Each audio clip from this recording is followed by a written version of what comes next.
Fala, marinheiros geek de toda a internet, sejam bem-vindos a mais um HQ, hoje muito especial com convidados incríveis aqui na exposição Quadrinhos, uma história no MIS. Então a gente tem aqui com a gente a Sofia. Olá, eu vim conhecer, eu ainda não tinha vindo, o Sérgio me apresentou tudo que ele já veio aqui antes, eu tô adorando, é incrível, venho. Além disso a gente tá com o Júlio. Que não vai falar nada porque ele não tem microfone, mas ele tem uma máscara. E a gente tem também o nosso Spirit Tuzão, que tá por aí. Vocês vão achar ele. Essa exposição foi pensada em cima de 3 pilares. O primeiro é acervo, então foram cedidos diversos itens incríveis para compor aqui a exposição e a gente poder ter contato com artes, artes finais, coisas originais, muita coisa interessante. O segundo pilar foi pesquisa, então eles fizeram uma ampla pesquisa sobre a trajetória dos quadrinhos, como que é uma perspectiva brasileira a respeito dos quadrinhos, né? E a terceira é a expografia. Eles pensaram toda a exposição de uma forma imersiva, com um storytelling específico. Então a gente começa aqui numa caverna, né, com as pinturas rupestres, que foram as primeiras tentativas da humanidade de criar uma arte sequencial, de contar algumas histórias, né? Então eles começam aqui mostrando um pouquinho das origens da linguagem bidimensional humana.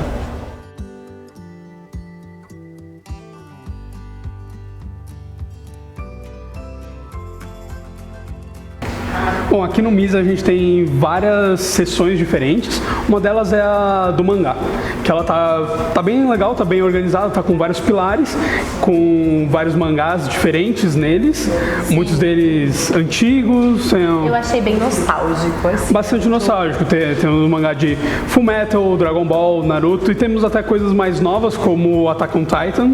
Eu não vi o Attack on Titan. Tá aqui do nosso lado. Tá aqui do nosso lado. Tem Sailor Moon, Sakura, Náusea, então eu adoro Náusea. Sim. Tá muito bonitinho. Tem uma moto do mangá Akira, fantástica, maravilhosa. E a gente tem também essa parede aqui, né, do Osamu Tezuka, que tá muito legal, tá muito bonita com esses guarda-chuvas. Eu confesso que eu nunca li nada dele, mas ele é considerado só o deus do mangá. Ele é o autor de Astro Boy, entre outros. Clássico, sim. Clássico, entre outros. Não, ele é muito familiar, né? Se você reparar, tipo, eu nunca li nada, mas o traço dele é muito familiar. Você com certeza já viu coisas dele por aí. Ele é considerado um dos grandes responsáveis pela disseminação dos mangás no mundo. Acho que nos anos 50, o Japão consumia mais celulose na produção de mangás do que na de papel higiênico. Eu achei incrível. É uma produção em massa, o que mostra que o caráter do mangá nunca foi de ser uma obra muito cara, ela era para ser realmente facilmente distribuída, então eram tintas e papéis muito baratos e de distribuição em massa. Eu lembro quando eles custavam R$6,90 aqui.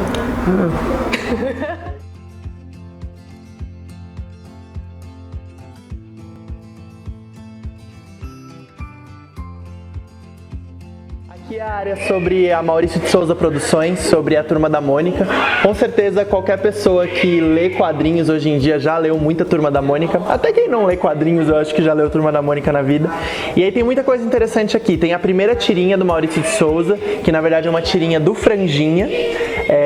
Tem a primeira edição da revista do Cebolinha, onde aparece o Capitão Feio, inclusive, mas ele não tá em nenhuma história dessa revista, mas é a primeira vez que ele aparece nessa capa.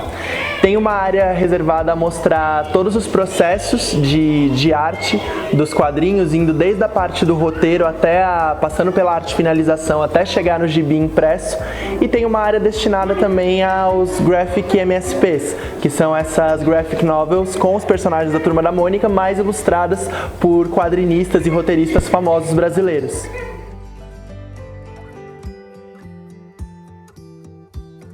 A gente tem aqui uma recriação do estúdio do Ziraldo, que eles foram até lá conversar com ele para realmente recriar. Então a gente tem as tintas, tem a mesa dele, tem um item que ele fez questão que tivesse aqui, por exemplo, que é o taxímetro. Foi difícil de conseguirem, mas conseguiram porque ele tem esse taxímetro na mesa dele. Aqui atrás dá para ver também a porta do estúdio dele, que Cada pedaço aqui foi desenhado por um artista diferente que foi visitar o estúdio, que conhece ele, que ele pediu para fazer um desenho diferente. É uma recriação bem legal, que vale muito a pena vir aqui para ver isso, esse estúdio dele, ver como que era esse ambiente de trabalho dele. além de toda a fala do Ziraldo que está rolando aqui no estúdio, que talvez vocês estejam ouvindo, você realmente entende como surgiu essa figura que é o Ziraldo, sabe? A exposição ela também traz algumas coisas com texturas diferentes, aqui um trabalho em pirografia, assim como as outras estatuetas de impressora 3D. Eles trazem essa obra assim, que é para pessoas com deficiência visual possam apreciar também o que foi essa obra dos quadrinhos. Então você pode pegar essas placas que estão nas sessões para realmente sentir como foi isso. Tem diversas.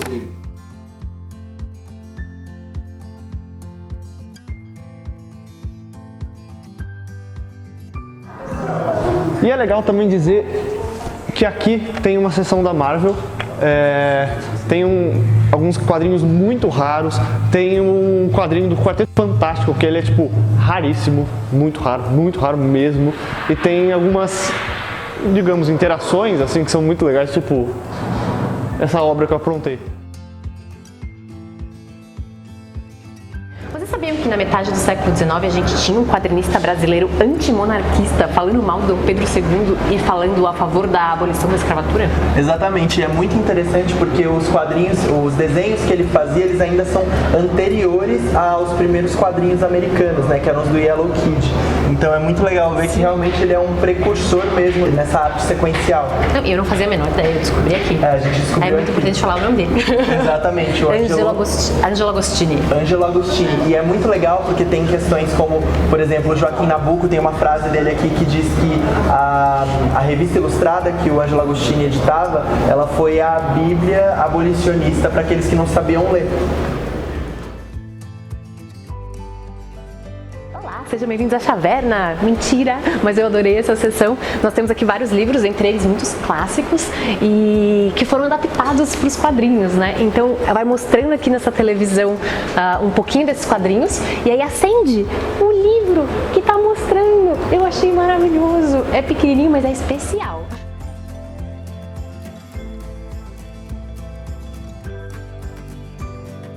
Aqui a gente tem uma área muito especial que fala sobre a produção de quadrinhos no Brasil nos anos 90, 2000 e atualmente. Então a gente tem várias banquinhas com vários quadrinhos, com coisas novas que estão por aí, que são super legais, com coisas que já são clássicos.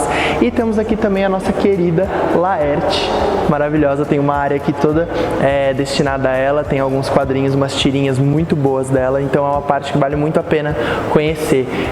Tem é como se fosse uma grande biblioteca e aparecem vários artistas, vários quadrinistas nessas janelas e eles falam um pouco sobre as principais referências que eles tiveram. E aí eles vão aparecendo aqui nas janelinhas e mostrando quem que influenciou, quem que inspirou eles para eles serem quem eles são hoje.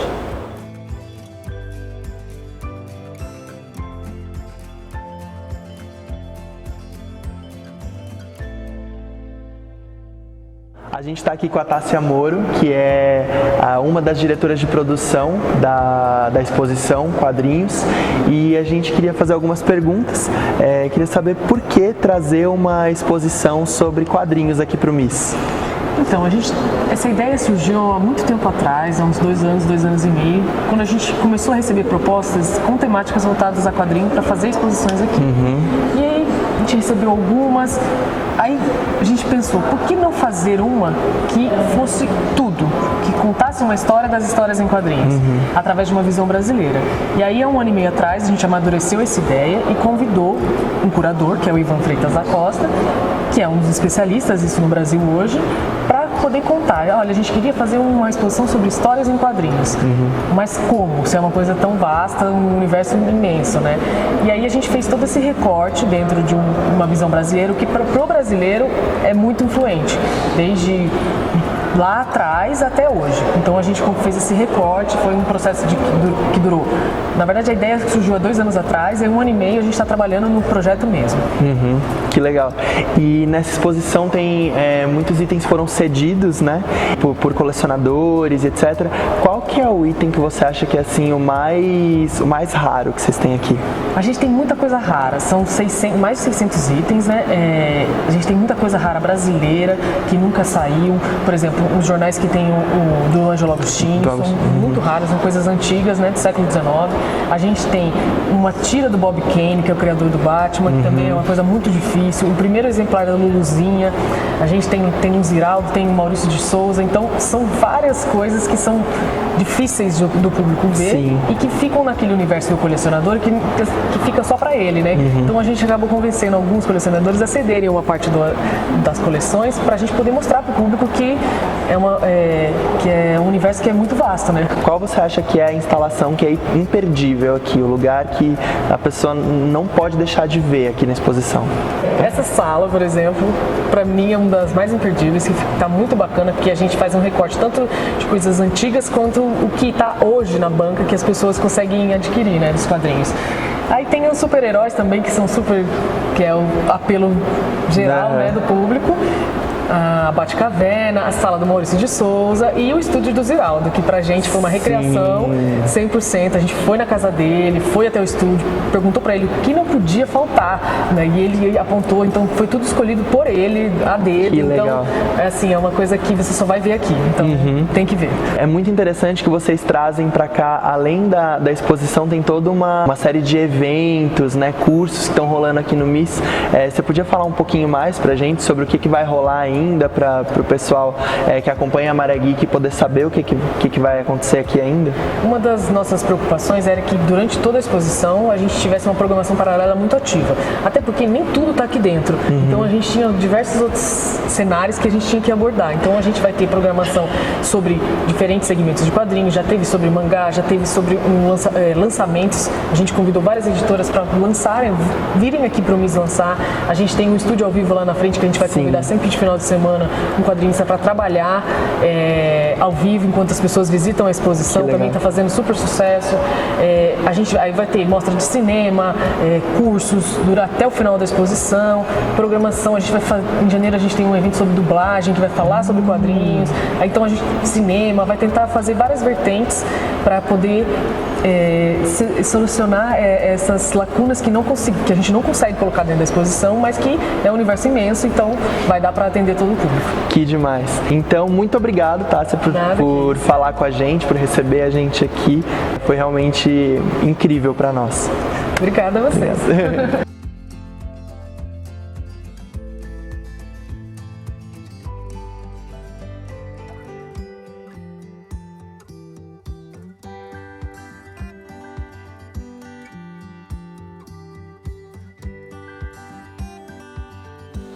É legal dizer também que aqui no MIS tem uma seção da DC e tem alguns quadrinhos muito raros.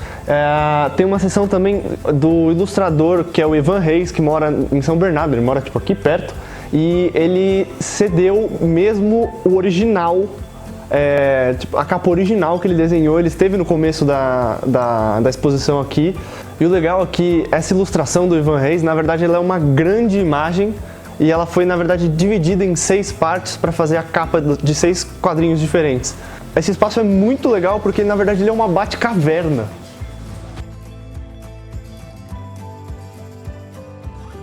Aqui a gente tem uma seção do Will Eisner, que é praticamente o pai dos quadrinhos modernos, ele que criou o Spirit, que eu estou fantasiado aqui, fazendo cosplay. A gente tem vídeo também na nossa HQ, a gente fala um pouquinho mais sobre o que foi todo esse trabalho do Will Eisner. Uma curiosidade legal sobre a criação do Spirit é que falavam muito para ele criar um super-herói. E aí ele criou um homem de terno e gravata porque ele dizia que qualquer um poderia ser um super-herói. Só que aí disseram para ele que aquilo não estava parecendo um super-herói, aí ele foi lá e desenhou uma máscara. E assim nasceu o Spirit.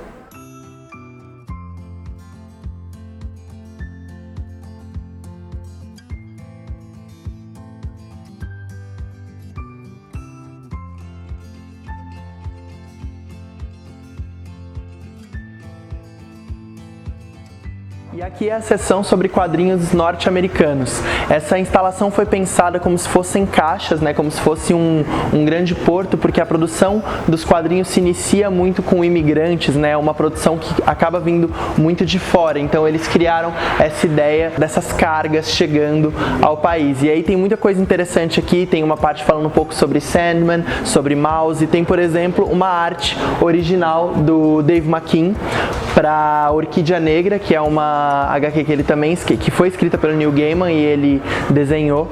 Então tem muita coisa muito interessante aqui nessa área de quadrinhos norte-americanos também.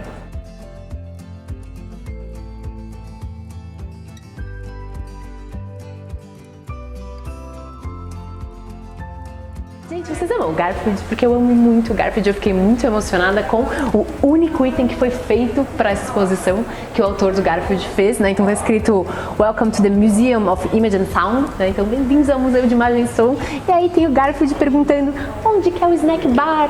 É muito fofo. Aí você tem o vídeo que ele fez, né? Que o autor fez, o Jim Davis, fez justamente para a exposição, falando que o Garfield foi muito bem-vindo no Brasil, sempre, né? Que ele vai fazer 40 anos de Garfield esse ano. E aí mostra ele desenhando justamente essa ilustração que ele fez pra cá. Eu achei muito emocionante. Bom, gente, é isso. Tem muitas outras sessões que a gente não mostrou, a gente passou só por algumas das nossas favoritas, né? Sim. Mas também tem uma sessão da Disney, tem sessão falando dos quadrinhos europeus, falando da América Latina, né? Que também tem uma produção significativa. Sim, tem uma sessão especial também que é de quadrinhos eróticos, que tem muitos quadrinistas muito famosos nessa área. É uma sessão que é proibida para menores de 18 anos, maiores de 16 acompanhados dos responsáveis podem entrar. É uma instalação muito interessante, ela é um banheiro, né, que mostra esses desenhos também na parede, então é bem interessante também. A gente não vai poder mostrar pra vocês. A exposição ela vai até o dia 31 de março de 2019. Sempre às terças-feiras o ingresso é gratuito. O ingresso comprado pela internet ele custa R$30 a inteira, 15 a meia. E comprados aqui na bilheteria custa R$15 a inteira, 7,50 a meia. Além disso, o MIS está oferecendo vários cursos relacionados a quadrinhos. Eles são muito interessantes, tanto para a produção de quadrinhos, né? Então você tem coisas como criação de personagem, mas também para discutir, para pessoas que amam quadrinhos. Então falando sobre história, né? O quadrinho através da história, falando análise dos personagens, né? Análise psicológica dos personagens. E representatividade, eles têm voltado só para isso, né? Muito legal. Representatividade de gênero. É muito interessante. Então realmente deem uma olhada nesses cursos. Também tá rolando acho que até março. Sim, até março. Inscrições abertas. Venham, a gente quer agradecer muito a assessoria daqui do MIS, a toda a equipe, eles foram muito legais, muito receptivos. E é isso, venham ver quadrinhos uma história, porque para muitos quadrinistas fazer quadrinhos é tão divertido quanto lê-los. Então, um lápis, um papel, uma ideia, quem sabe você não começa por aí.